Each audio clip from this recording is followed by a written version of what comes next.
उनके ज़ातियात पे कि जी इतने करोड़ों का उन्होंने सर्जरी करा रही है, इतनी करोड़ों का। अगर यही पीएमएलएन का कोई लीडर खड़े होकर आपकी ज़ातियात पे आ जाए तो ये तो कुछ भी नहीं है जो ये बोल रहे हैं।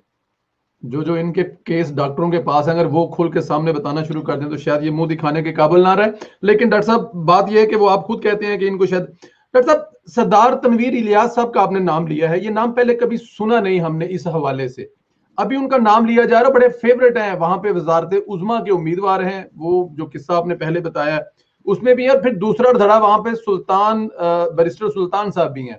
तो इनके बारे में बताइए कि ये हैं कौन तनवीर साहब, सुनने वाले पूछ रहे हैं वहां पे कि ये कौन है, कहां से वारद हुए हैं, और इन दोनों ग्रुपों का आपस में जो वहां पर झगड़ा चल रहा है वजारत उज़्मा के लिए, क्या इसका भी नुकसान पीटीआई को हो सकता है?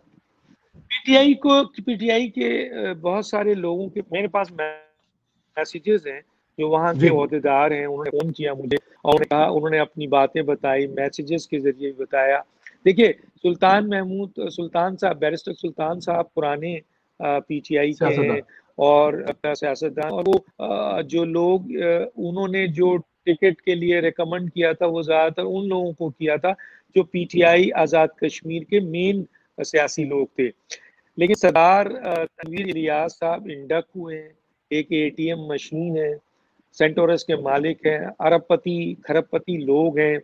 उन्होंने एक सेनेट के इलेक्शन में बकौल सेनेटर आपके सागडार 50 करोड़ वहां भी जी वादा किया था, तो पैसा दे के वो आना चाहते हैं।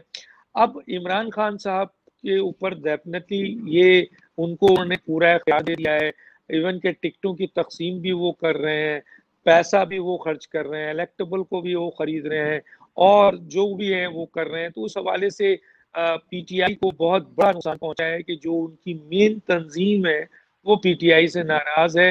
इवन कि वो लोग अब पीटीआई के टिकट के बजाय आजाद उम्मीदवार के तौर पर लड़ रहे हैं।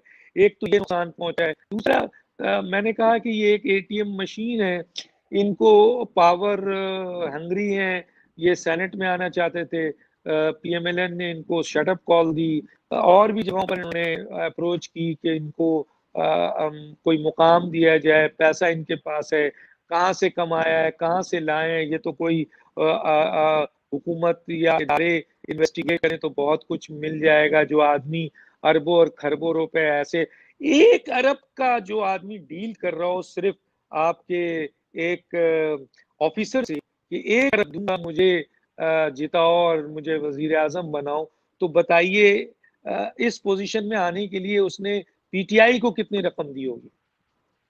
बिल्कुल, इसमें कोई शक नहीं। और कितनी रकम उसने, तो ये जो अरबों और खरबों का रकम वो ला रहा है और लोगों में बांट रहा है, और ये जो पैसे बांट रहे थे अली गमीन गंडापुर, ये किसके हैं? इसी के पैसे हैं। और जो इलेक्टेबल वगैरह तोड़े हैं उनको पैसे, मेरे एक इलेक्टेबल से बात हुई है, बहुत अफसुर्दा है, वो कहता है जी हम इनमें शामिल तो हो गए हैं लेकिन हम अफसुर्दा हैं इसलिए कि यहाँ अवामी पजीराई हमें नहीं मिल रही है, अवामी पजीराई सारी मरियम ले गई है या पीपल्स पार्टी की तरफ है, तो हम तो इनके पास आकर जलीलो ख्वार हो रहे हैं। तो मैंने कहा कि भाई आपको पैसे मिल गए, आपको काफी रकम मिल गई है, आप खुश हो जाएं। तो उस पर उसने कोई जवाब नहीं दिया, गोया जो बड़ी खतीर रकम देकर इनको लाया गया है वो पैसा। तो अब मेरा क्या ख्याल है कि इलेक्शन में सरदार तनवीर इलियास साहब हार जाएंगे तो फिर उनकी फ्रस्ट्रेशन सामने आएगी, फिर वही सारी चीजें वही बता रहे होंगे जो आज उनके करीबी लोग बता रहे हैं कि किस तरह मैंने पैसे दिए, कितने पैसे दिए, किस किस को पैसा दिया, कि मैंने मुझे वजीर आजम बनाने की बात की गई थी इसलिए मुझे आ गया और पूरी एश्योरेंस दी गई थी, अब मैं हार गया हूं, मैं तो अपनी सीट हार गया। तो फिर उस वक्त जो है सही सूरत हाल पता चलेगा। तो ये बेसिकली कोई सियासी वर्कर तो है नहीं, ये उसी तरीके से एक, और ये इलेक्टेबल भी नहीं है, ये एटीएम मशीन है और एटीएम मशीन यहाँ यूज हो रही है और एटीएम मशीन यूज होगी। और इमरान खान एटीएम मशीन को यूज करते हैं, वो पहले भी एक एटीएम मशीन थी, जहांगीर तरीन उसको यूज किया और उसको फिर कुर्बानी का बकरा बनाकर नवाज शरीफ के बैलेंस में नाहल करके फेंक दिया।